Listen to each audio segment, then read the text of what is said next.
And there he was at the Berlin Wall.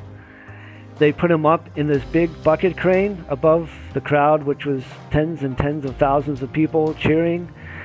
And they played the backing track of this song, and he sung it live. And he was wearing this amazing, sparkly leather jacket that had all these lights on it. It was one of the weirdest moments in Cold War musical history.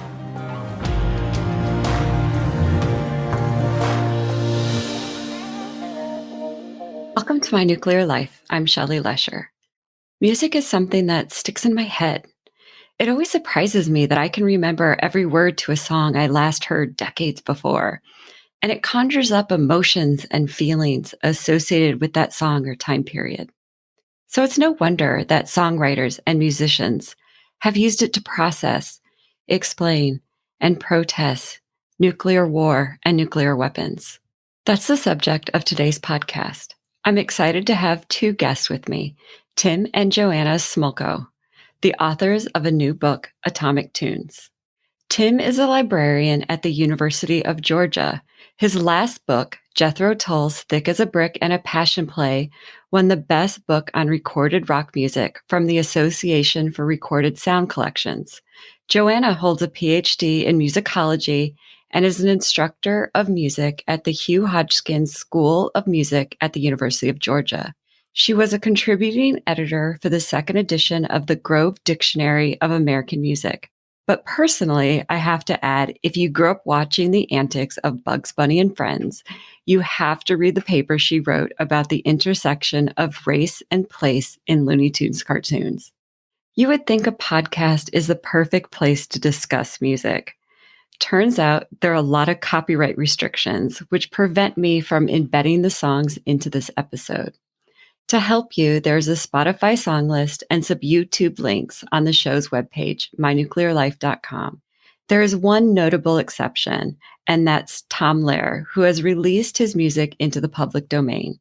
Stay tuned to the end of the podcast where we will play one of his most popular songs.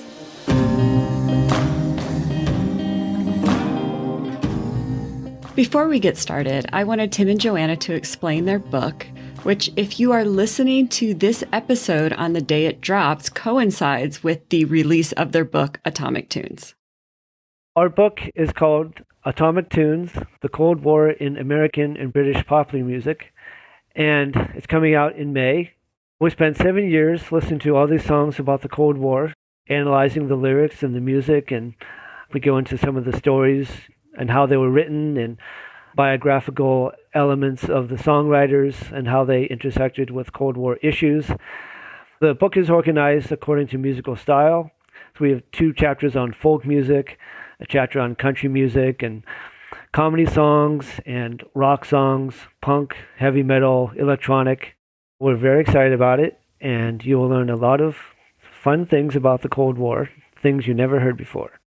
So part of the reason we organized it by genre as well as chronology is that we found the combination of the two, the style plus the time period it's from, really shaped the messages and the themes of the songs. So if you go to country music, you're going to have a very different perspective on nuclear weapons and warfare and the U.S.'s role in the world than you might have from a punk song. And if you map onto that time period, say the 50s versus the 70s or 80s, you get an even more precise picture of these big themes.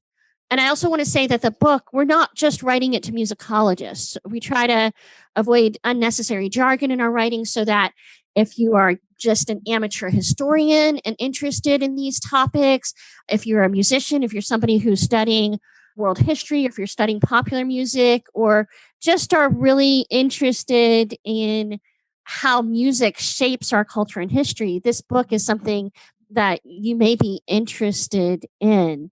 And like the songs themselves, we try to walk a fine line between the seriousness of these issues and the humor that is used to diffuse the situation.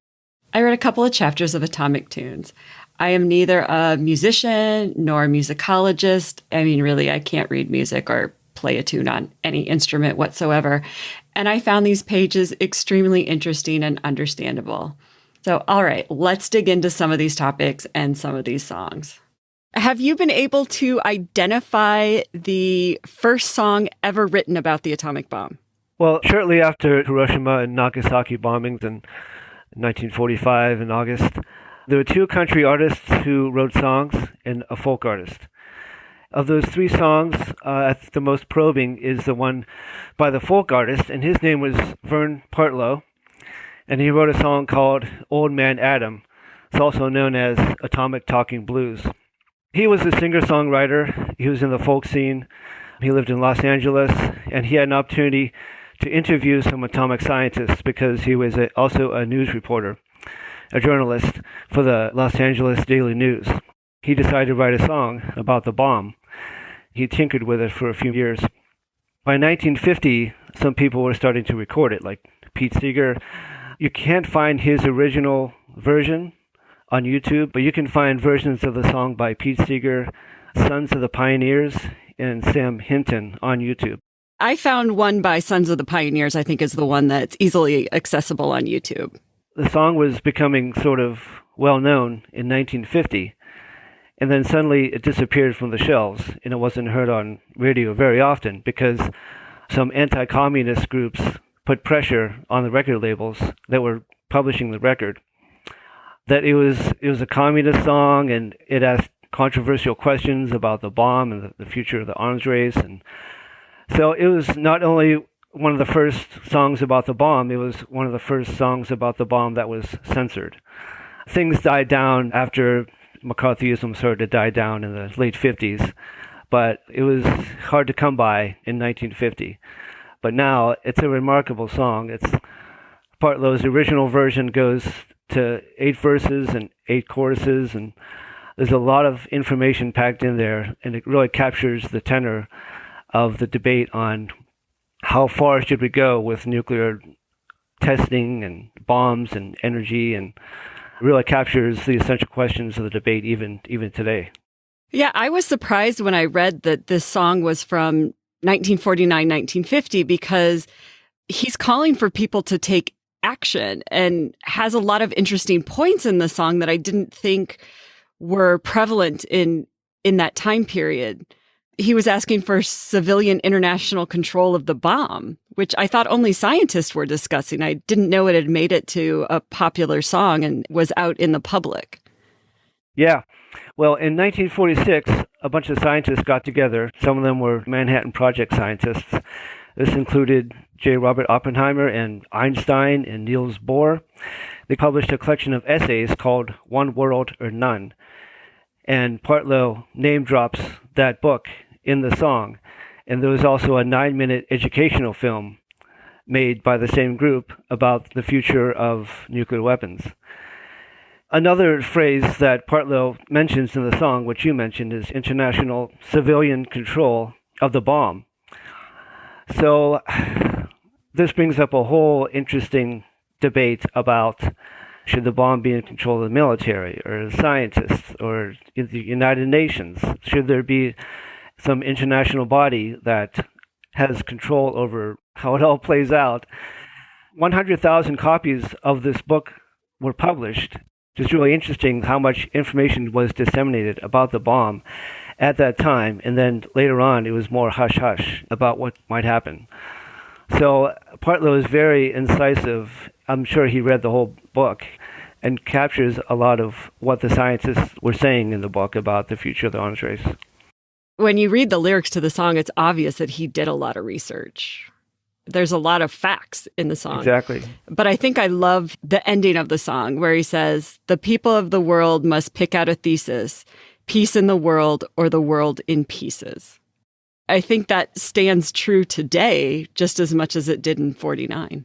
Yeah.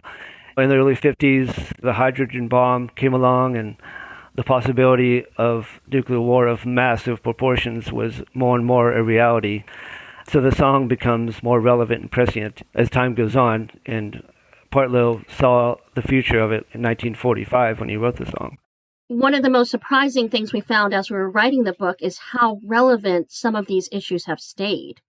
We might not talk about it as much these days, but it's still a presence. And a lot of these issues continue, both scientific issues, right, as well as some of the frames. We're still using a lot of Cold War frames in the way that we talk about politics today.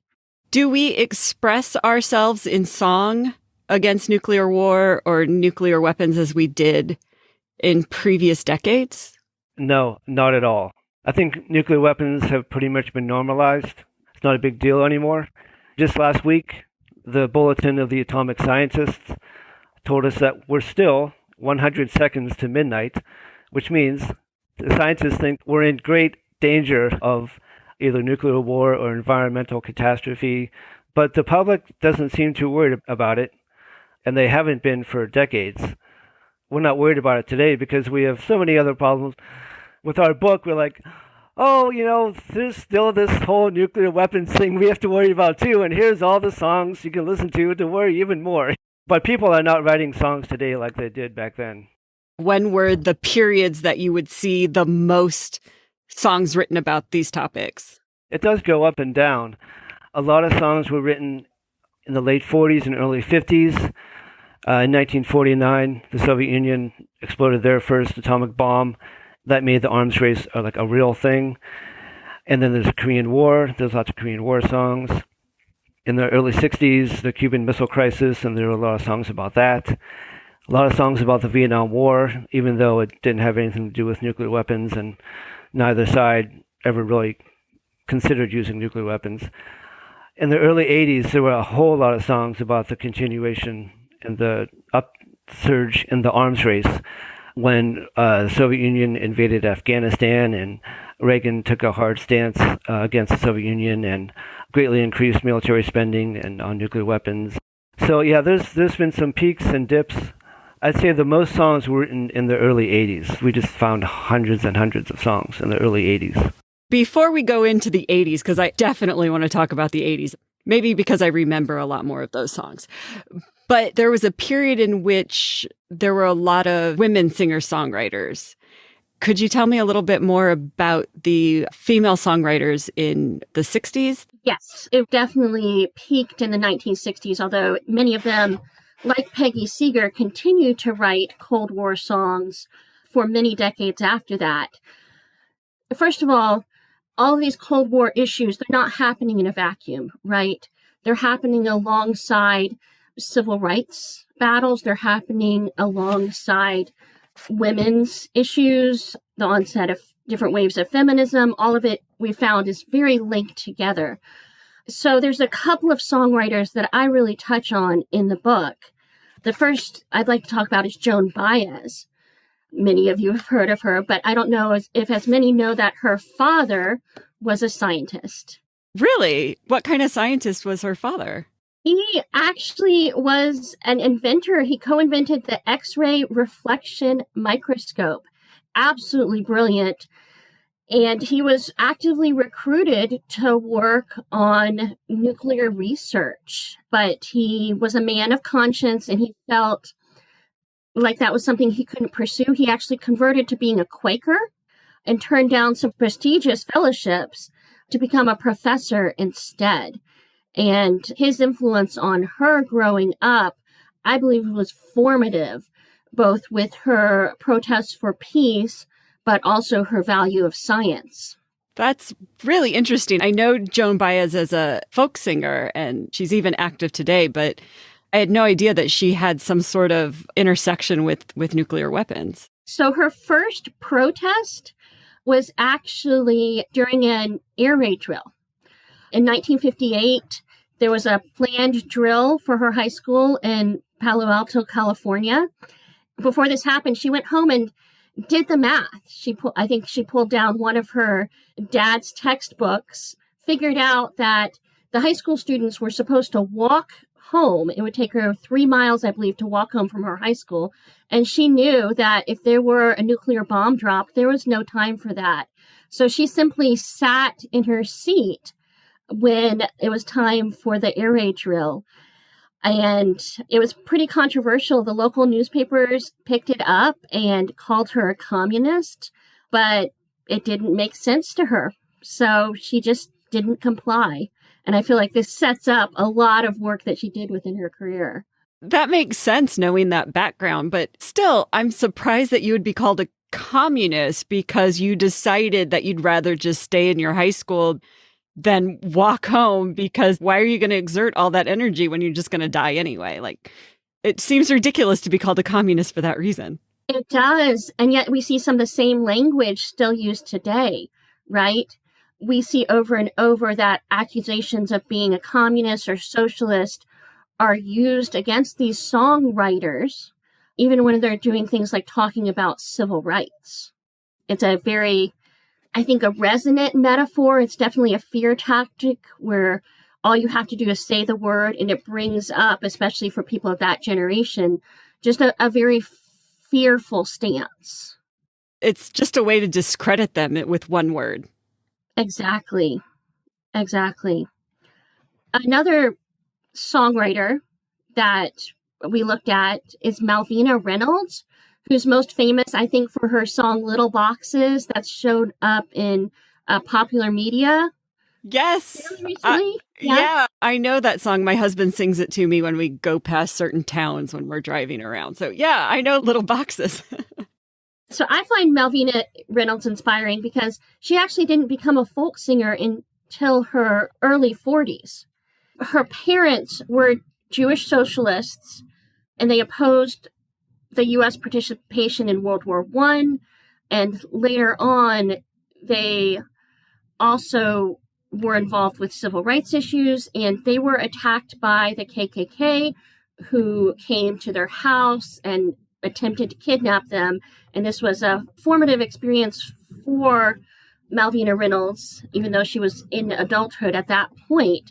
But she started to sing a lot of protest songs for women's rights and also anti-war songs.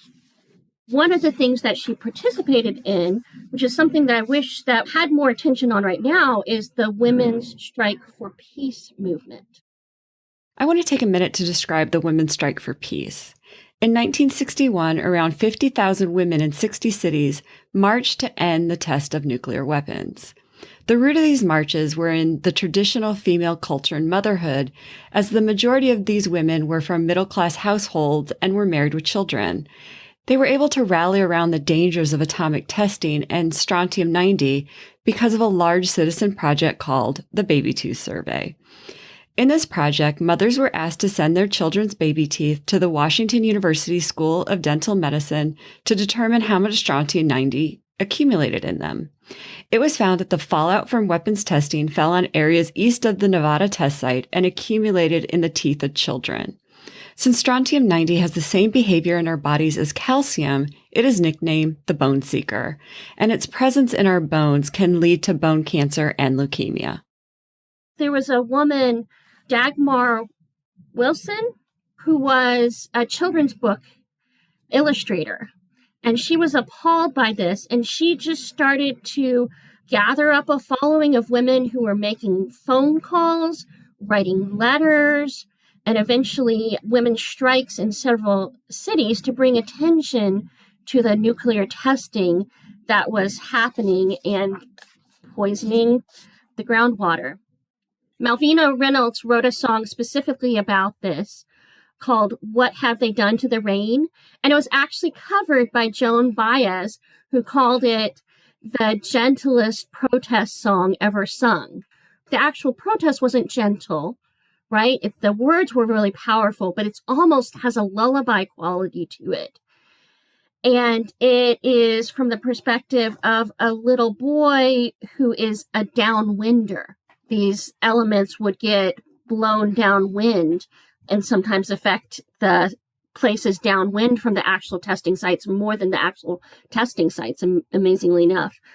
And so as a downwinder, the rain falls. By the end of the song, the boy has died.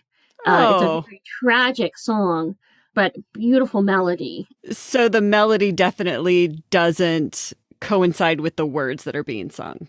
No, it has a sadness to it, but it's sad, slow. It's not a harsh, angry song like we would find with some of the punk singers later on. Okay.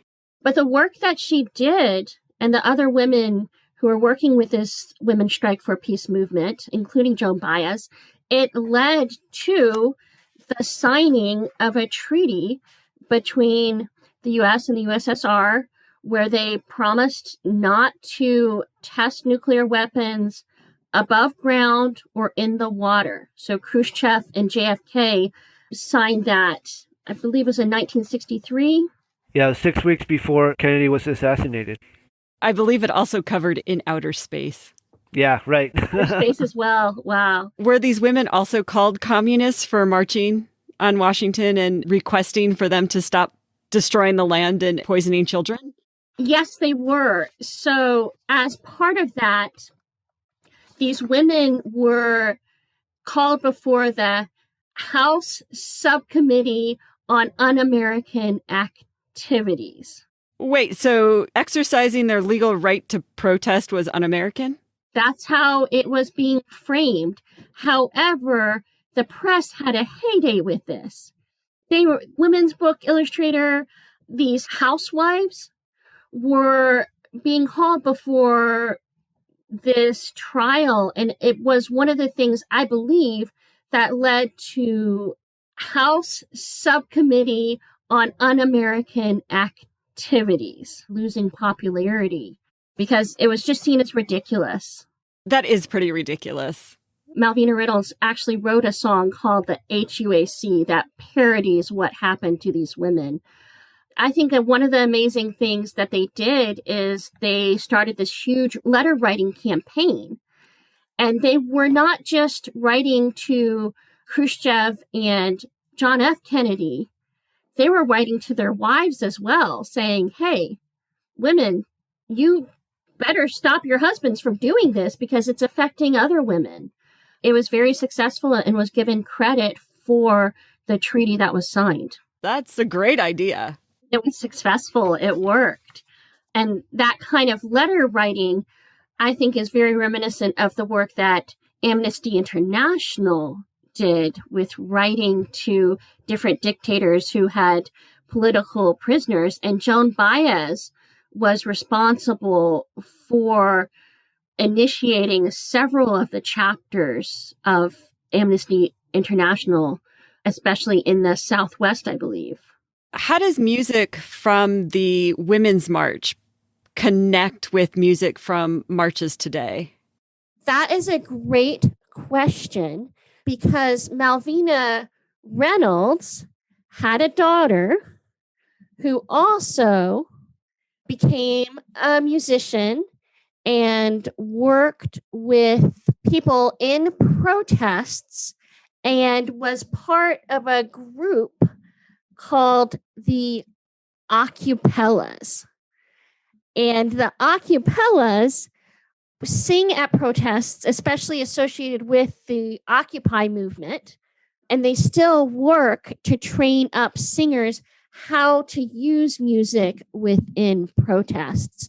And I would definitely say that the model of the Women's Strike for Peace march became a model for the women's marches that have happened, I would say most notably since around 2017, protesting some of the more recent issues. So absolutely, there are continuing trends. And I also see that a lot of songs are recycled through this. So for example, Joan Baez helped to cover a song called Bread and Roses, whose poem comes from a labor protest in the 1910s.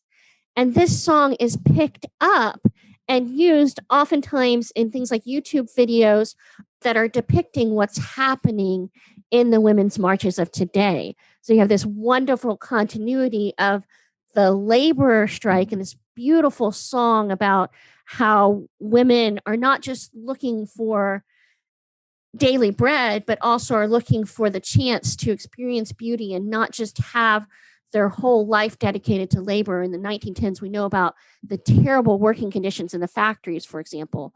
And then Joan Baez and Mimi Farina come to this song in the 1960s and 70s and then it comes back up in the 2010s and 2020s. So there's a longevity of these songs that connect these nodes across US history, which I think is absolutely wonderful. Part of me agrees with that. Like, wow, that's great. And another part is like, can't we fight for something else now? Why are we still fighting for the same things?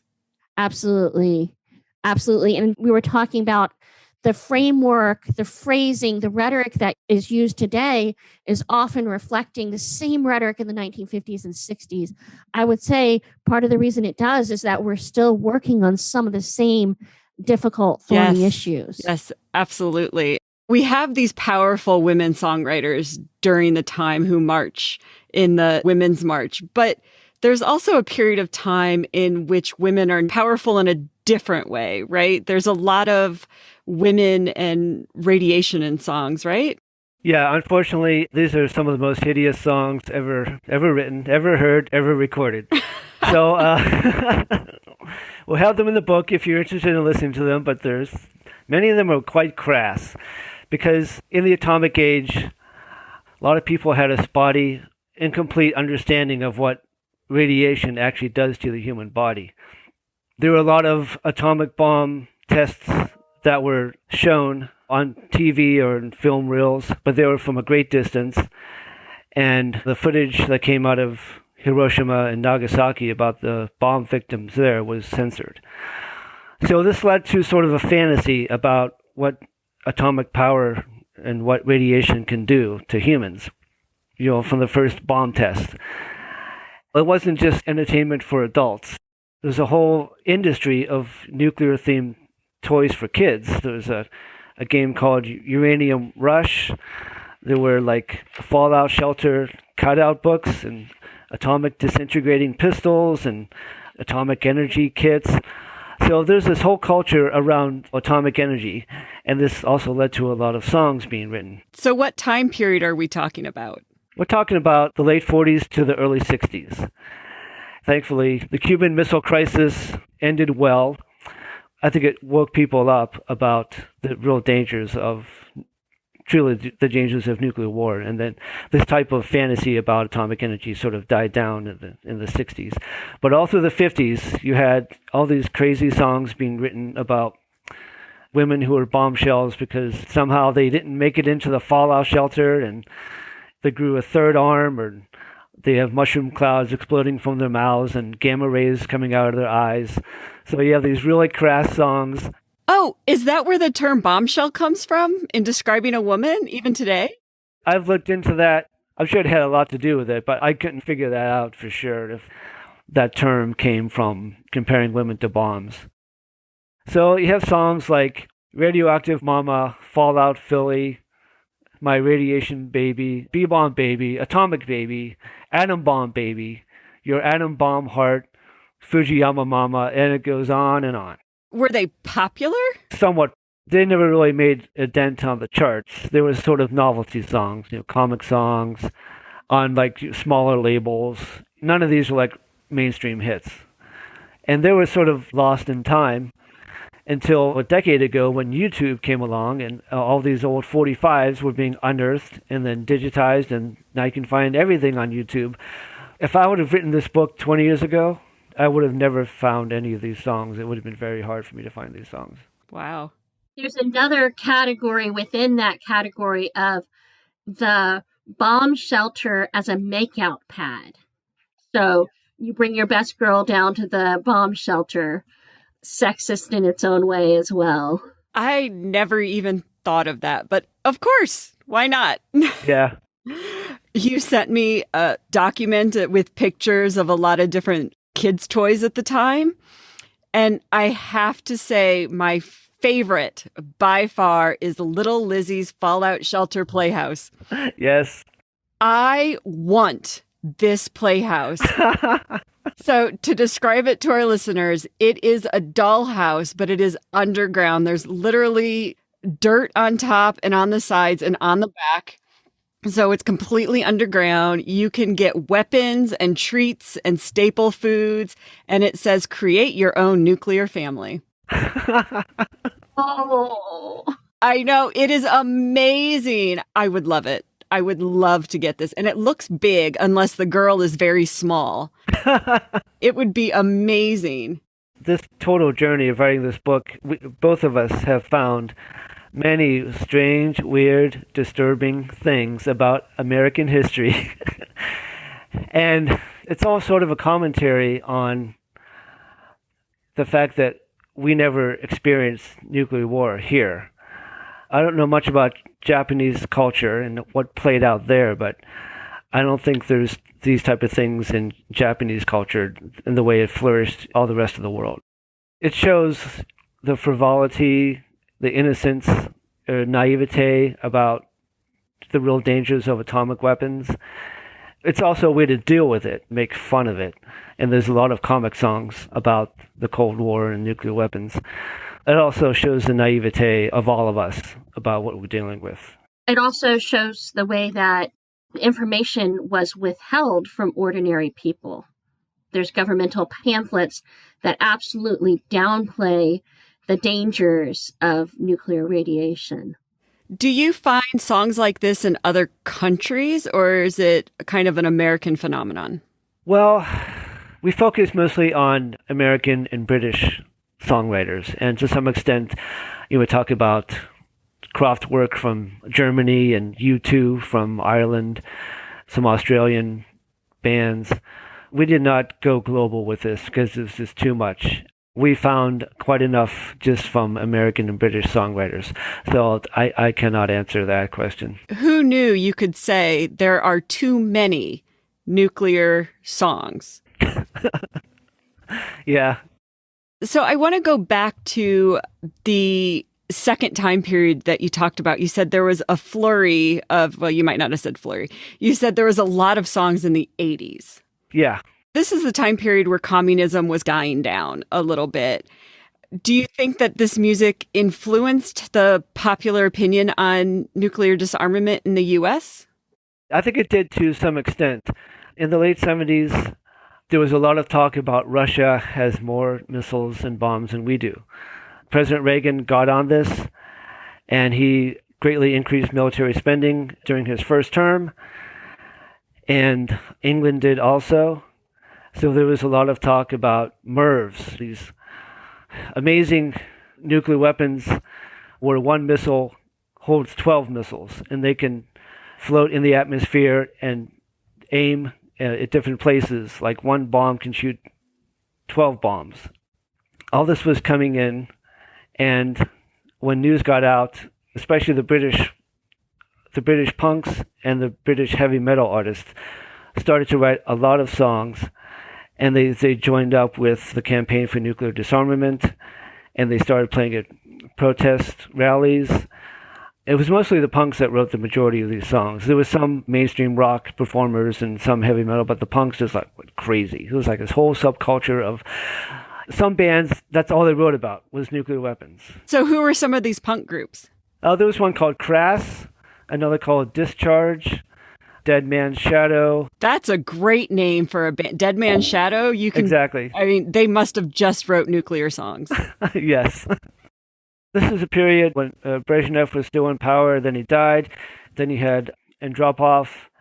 In that period of 1980 to 1985, the Cold War was very cold. We were not speaking to the Russians. It was only until Gorbachev came along, and Reagan really liked Gorbachev, and they really started to work together. That's when the number of songs started to die down, and there were more songs about, well, maybe the Russians are just regular people like us. Maybe it's only their dictators that are insane and crazy. In the late 80s, you're starting to hear songs about reconciliation and becoming neighbors in a global village instead of bitter enemies. So there was that whole dynamic too in the late 80s with the tone shifted. I remember correctly, Amnesty International plays a part again.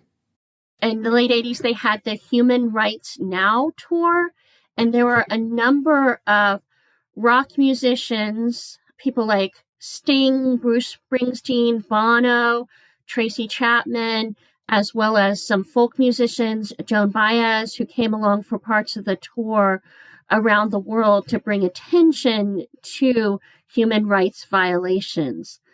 And this was a collaborative effort, but I think it was also a time when a lot of these musicians were exposed to world politics in a new way. So some of the things that were happening with the Cold War in South America, where we were helping to plant right-wing governmental officials in places we were afraid that would become another Cuba, that would move more towards left-wing communism.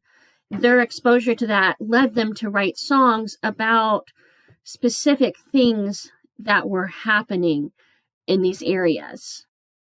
Did music influence the Soviet Union at all? Yes, and this is a really fascinating story. So like in the United States, there was no song that was a milestone song or a touchstone of a movement for non-proliferation or disarmament. There was no song against the bomb that had impact in the United States. When you think of the civil rights movement, you think of We Shall Overcome and what an important song that was in the civil rights movement. There was no song in America or in England that captured the imagination or the tenor of the times in the way that song did for the civil rights movement. But in the Soviet Union, ironically, music did play a factor in the decline of communism. In the 50s and 60s, young Soviet music fans wanted to hear songs from the West. Beatle records were smuggled in and disseminated. Young Soviet music fans found a way to copy Western records onto discarded X-ray plates. Okay, hold on. So these X-ray plates aren't what we think of when we go to hospitals today and get an X-ray. They have to be something different, right?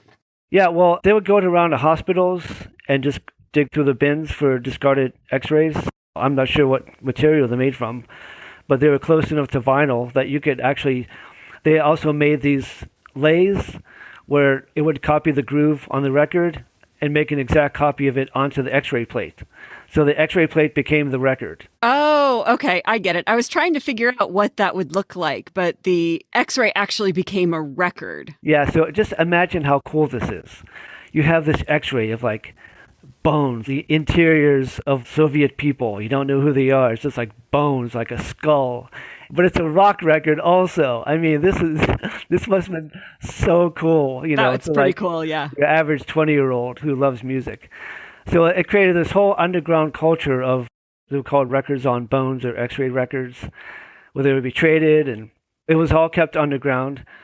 But it led to the formation of hundreds of Soviet rock bands. All through the 60s and 70s, these scenes would erupt. The police would come in and break up any concerts, and X-ray records were confiscated. And this rock culture never really surfaced in a mainstream way until like the 80s, when things started to die down when Gorbachev came into power. The really interesting thing is that Mikhail Gorbachev, one of these young kids in the 50s and 60s, so he grew up in a generation different from your Lenins or your Khrushchevs or your Brezhnevs. He was the next generation. He loved the Beatles, even as a 20 or 30-year-old. When he got to meet Paul McCartney for the first time, he was stunned. It's ironic that the person who would come to power in the 80s is someone who was not listening to the right music. He was not following the party line. It would take someone like him, someone from the inside, an insider, to shift the national psyche towards glasnost and towards perestroika, towards a more freedom of expression, more allowance of government scrutiny. These X-ray records were like one of those inklings that happened that led to Soviet citizens accepting and dreaming of a more freedom, which they got, in 1991 when communism fell. It might just be that my house is cold, but I'm getting goosebumps just thinking about how much music can play in liberating people. Yeah. The strangest thing about these X-ray records, they sounded horrible. I have to read you a really funny quote.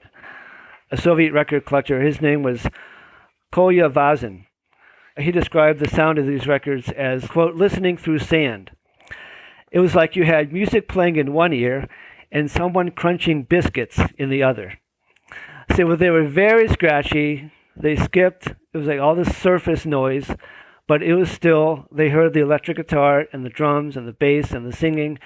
They probably didn't understand a word of English, so they didn't listen to them for the lyrics. They just listened for the sound, just the sound of electric rock, which was this amazing foreign thing, which was not in their culture. Of course, it was forbidden. They were not allowed to listen to such music, so it was all the more tempting. And during this time, there were a few stars that were invited to come behind the curtain. One of them was Bruce Springsteen, who in 1988 was working with the Amnesty International Human Rights Now tour. And in East Berlin, they saw that the young people were getting a little restless and were falling in love with this rock and roll. And so they actually invited Springsteen to come perform a concert in East Berlin.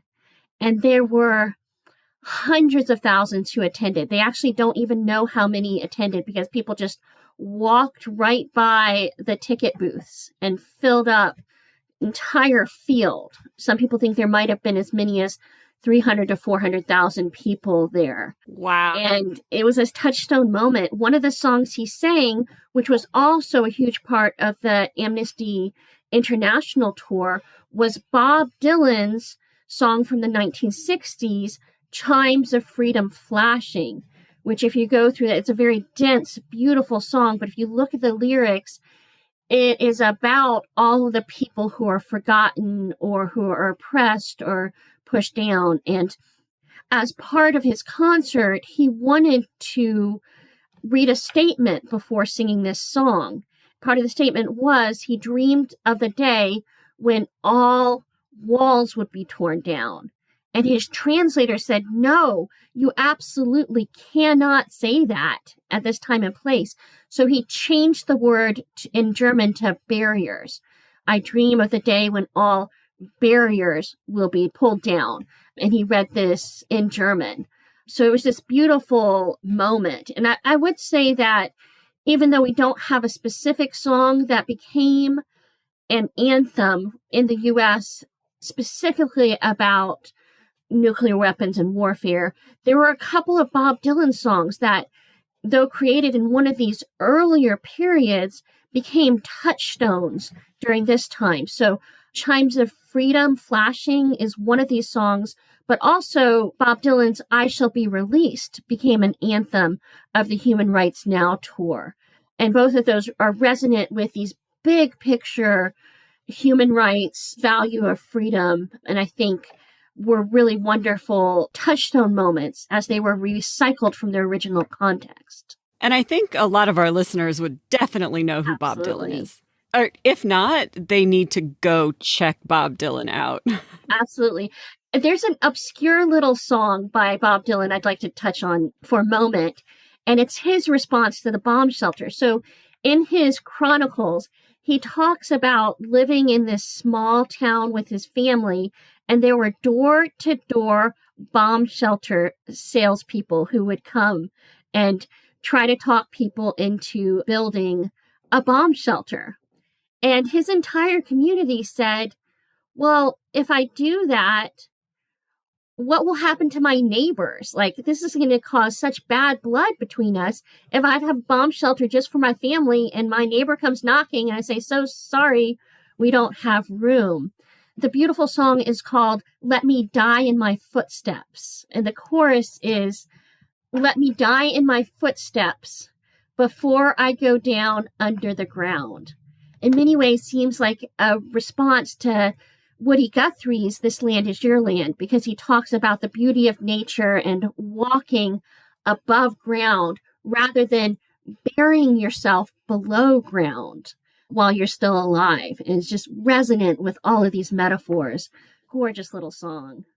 Tim, you mentioned before about kind of humor in nuclear war, and I want to talk about probably my favorite musician in your book, who is Tom Lehrer. Can you tell our listeners who he is and about his musical style?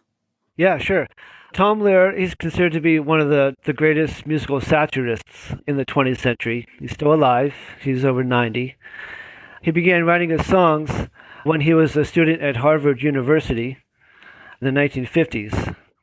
So he earned a degree in mathematics, and then he was accepted into the doctoral program, but he never finished his degree. He had a multifaceted career. He was in the U.S. Army. He composed songs for television shows and recorded albums and performed as a solo artist. And he also still worked as a professor and taught mathematics. One of his most famous songs, which some people might know, is called The Elements. And in the song, he simply goes through the whole periodic table of the elements and makes it into a song. And if you go on YouTube, you can find Daniel Radcliffe of Harry Potter fame loves this song. So he memorized the song, and Daniel Radcliffe has performed it on various television shows, and he just raves about how much he loves Tom Lehrer. What are some of the songs he wrote about the Cold War, nuclear weapons? Yeah, he wrote several songs about those subjects. His first is called The Wild West Is Where I Want to Be, and it pairs cowboy music with recounting the nuclear tests that were happening at the Nevada test site and just in the western deserts. We can all just go out west and catch us a nuclear bomb test. Another one of his songs is called Who's Next? And it sort of recounts the sequence of events during the arms race. And what's interesting about that song, with every country, every verse, he modulates up a half step. So as you listen to the song, you're hearing more and more tension as these continual modulations ramp up the tension in the song.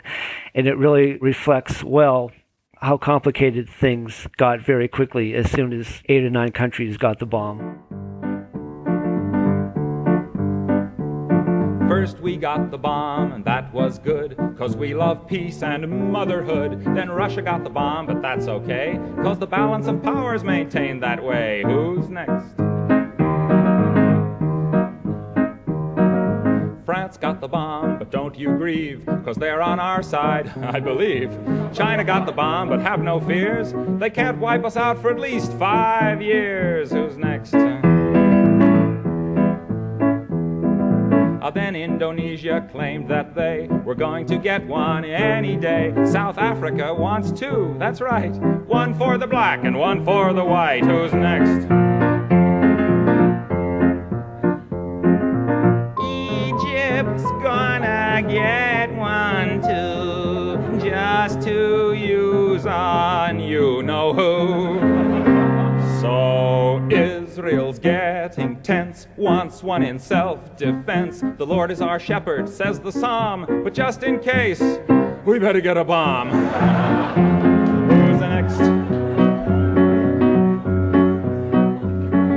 Luxembourg is next to go, and who knows, maybe Monaco. We'll try to stay serene and calm when Alabama gets the bomb. Who's next? Who's next? Who's next? Who's next? And it ends on a very funny note. The last verse is, we'll all try to stay serene and calm when Alabama gets the bomb. And the song's from 1965. Now, when I first heard the song, I like, why is he naming all these countries that want atomic weapons? And then he ends with Alabama. And then the more I looked into it, a lot of bad things happened in Alabama in the early 60s with civil rights. You know, you had yeah, of course. George Wallace in his inauguration speech when he became governor saying segregation forever. And then he stood out at the schoolhouse door at the University of Alabama and didn't want African Americans to register. And then the Selma Montgomery March. So Tom Lehrer was good. He could do multiple subjects at once. He could write a song about the arms race and then end with a commentary about the civil rights movement. This is all really kind of dark and heavy material, but was the tone of his songs dark, or were they kind of happy and upbeat? Well, that's the interesting thing about his songs. He wrote about dark subjects, but he always had happy, fun music. So that's where his satire comes out.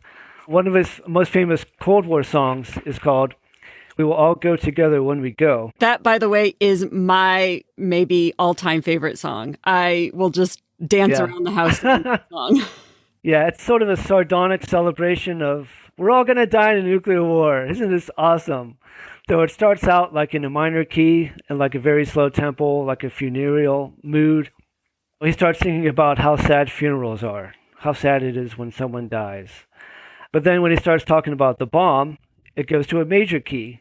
And he says, the bomb is just so awesome because we'll all die at once and we won't have to grieve each other because there'll be nobody left to grieve. We'll all die together and it'll be so fun. It'll be great.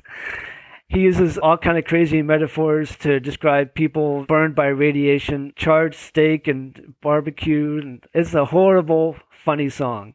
And I mean, that is one way to deal with something that's really horrific, right? Is humor. Yeah, we have a whole chapter in the book about humorous songs about the Cold War. And we call it comedy and novelty songs. The Cold War is a big joke. So along with humor in songs, I think that throughout we can see humor as a form of protest. And we could look at this broadly. One of the women songwriters who was writing during one of these early periods, the 1960s, but continued to write throughout her career and even is writing songs into the present is Peggy Seeger. Peggy Seeger is the half sister of Pete Seeger, and she has spent a lot of her life living in Great Britain, partly because her work led her to travel in the Soviet Union at a time when you really weren't supposed to be doing that, and eventually because of her outward stance and especially the tension on her half-brother Pete Seeger, she ended up getting her passport revoked. And after a complicated series of stories, ended up marrying another folk singer, Ewan MacColl. Now, her early folk songs or protest songs also have to do with nuclear proliferation. But later on in the 80s, she was talking about the dangers of nuclear energy and also the fact that the US was using Great Britain as a storage place for some of our nuclear weapons. And people were so frustrated with this that they started to protest in the way that they paid their bills, especially their electric bill. They would pay everything except for the part that would go to nuclear energy. And on top of that, apparently there's this loophole where in Great Britain, at least at the time, you didn't have to write your check on an actual check. So people started to write their electric bill checks on cows. Wait, what? They would write their check on a cow and send it to the bank. They would write it on cakes. She wrote one of her checks on a cake, which apparently might have gotten eaten. And she also wrote one on a rotten egg that got returned to her very carefully. This is a great form of protest, but I'm just curious on how checks work in Great Britain that you don't have to use a bank-issued check. That's just crazy. As long as you have the routing number, apparently. Wow. I don't know if that still holds true today. You would think that after that, they would have learned their lesson. Yeah, I'm betting they closed that loophole pretty fast after a cow and a rat. Yeah, the cow loophole. Yeah. Yeah, it was pretty amusing, but they had a very serious point behind it. One of Peggy Seeger's more serious songs is called The 4-Minute Warning. In Great Britain, they estimated 4 minutes if a nuclear weapon was shot off from the USSR.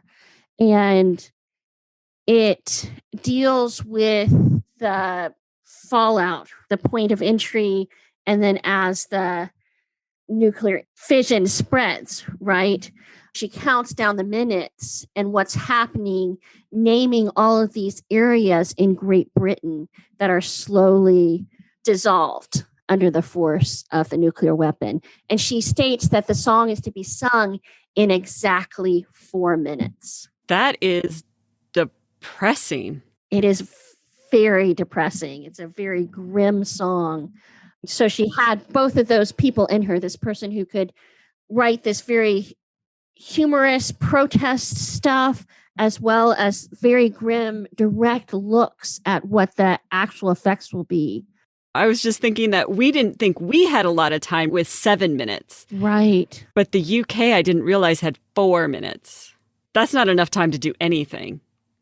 Well, yeah, they made a joke. It's just enough time to boil an egg. Honestly, at this point, there's no good way to transition into anything else. We just spoke about certain death in 4 minutes from nuclear war, but there's more stories to be told and more topics to discuss, so consider this your transition. At the end of the Cold War, there's this unlikely musician, kind of becomes a hero of the Eastern Bloc. Yes, especially in Germany. And his name is David Hasselhoff. That just doesn't make any sense to kind of people in the US. Yeah. But any David Hasselhoff fans out there, just calm down, sit down, we can tell you a little story here. So, we all know David Hasselhoff. He was the star of Knight Rider, The Talking Car, and then Baywatch, Hunk. He was also a singer, put out a few albums, but he became very popular in Germany, both East and West, in the 70s and 80s. People watched Knight Rider in Germany and loved it. So in 1989, his record producer and manager brought him the song called Looking for Freedom. And it was a song written several years before. It was originally a German song with a different title. But he decided to record it, Looking for Freedom, and it became a big hit in the summer of 1989. The Hoff was already a big star in Germany, and he was invited to sing the song on New Year's Eve, 1989. I can't remember the venue, but David Hasselhoff said, well, I want to sing it on the Berlin Wall. And of course, we know what happened to the Berlin Wall in November. That's when the border was opened and the Cold War was definitely winding down. That was one of the main signs that the Cold War was ending. The Berlin Wall is no more. It's still standing, but it's just a wall now. So he got his wish. There was this big celebration on New Year's Eve, 1989. And there he was at the Berlin Wall. And they put him up in this big bucket crane above the crowd, which was tens and tens of thousands of people cheering. And they played a backing track of this song, and he sung it live. And he was wearing this amazing, sparkly leather jacket, had all these lights on it, and it was one of the weirdest moments in Cold War musical history. David Hasselhoff singing the song at the Berlin Wall. And what's really funny is that what happened earlier, maybe a few days before, is that the famous conductor Leonard Bernstein was asked to put on performance of Beethoven's Ninth Symphony, both in East and West Berlin, which he did. And he decided that he wanted to change the title of the choral section in the fourth movement. Instead of An die Freude, Ode to Joy, he changed the wording to An die Freiheit, Ode to Freedom. But that Ode to Freedom, that was not the song everybody was singing on that day. Everybody was singing Looking for Freedom by David Hasselhoff. So Beethoven, I'm sure, like Chuck Berry said, he was rolling in his grave because David Hasselhoff was a bigger star that night than Beethoven was. So that's one of the craziest stories we came across in writing the book. And I think that shows how much of an impact popular music has in our lives, actually. Yeah. And the Hoff, he admitted, I was just the right person at the right time with the right song. That leads me to my next question, which is, what is the most popular Cold War song that dealt with nuclear weapons? What is a song our listeners may know? One of the most popular is 99 Red Balloons by Nina. Wait, that's a song about nuclear weapons? Maybe not specifically about nuclear weapons, but definitely about a world war, World War III. Nina was a West German band in the 80s. They wrote this song. It came out in 1983. It was a big hit all over the world, and even in America, the German version hit number one. The lyrics were translated into English, and that was also a hit. But the German version was a worldwide hit.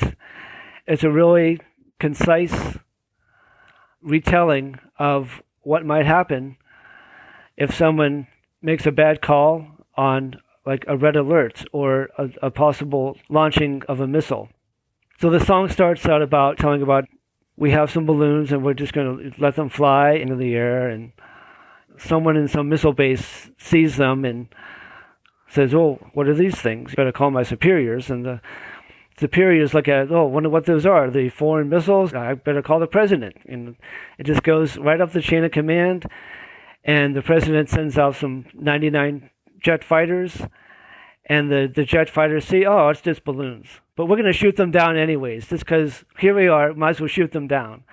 And then the enemy sends out their jet fighters, and then a world war ensues, and it lasts for 99 years, and everyone is complete destruction on all sides.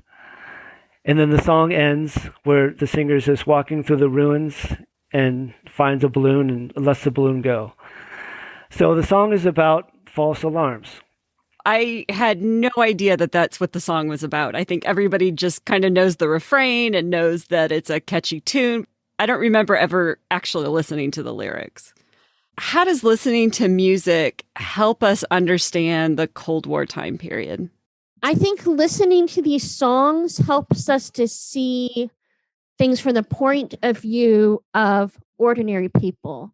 Some of my research has focused on social history, the history of people on the ground, what they're experiencing, rather than the earlier top-down kinds of history making. Who was the king? Who was the president? What was the name of the battle in the battlefield? By looking at the ordinary experience of individual people, we can recover these perspectives. So, for example, when we were talking about how the 1950s songs often had a different tone to them because they didn't have the same information that they had in the 1960s. I think that's a very important way of recovering voices. I think it also is a good model for us how songs can tie together emotion, narrative, and information. We can think of songs as being emotional, but they also are really good ways of conveying information and also joining together people's empathy with information. There are reasons that songs are used in protests over and over again, right? They help us to enter somebody else's point of view. They give us a sense of the emotions that someone might experience. When we get to songs like Billy Joel's Leningrad, where he got to travel to the USSR and met a man who was a clown who became one of his very close friends. And he reflects in that song of how they both had the same experiences of the Cold War, fear, raising children, and they shared a friendship now. We get to enter into that relationship through the power of song. It's a shame that so many of these songs are still relevant. We think the Cold War ended in 1991. In some ways, the Cold War has never ended. It continues to go on. And some of these songs show that.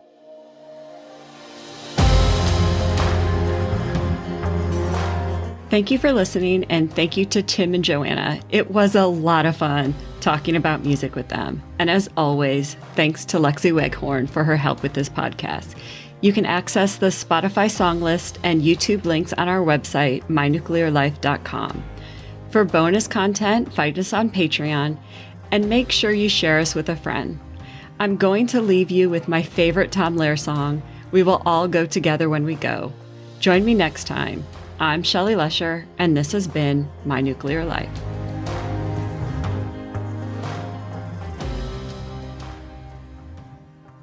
I always like to end on a positive note, so here is a rousing, uplifting song which is guaranteed to cheer you up.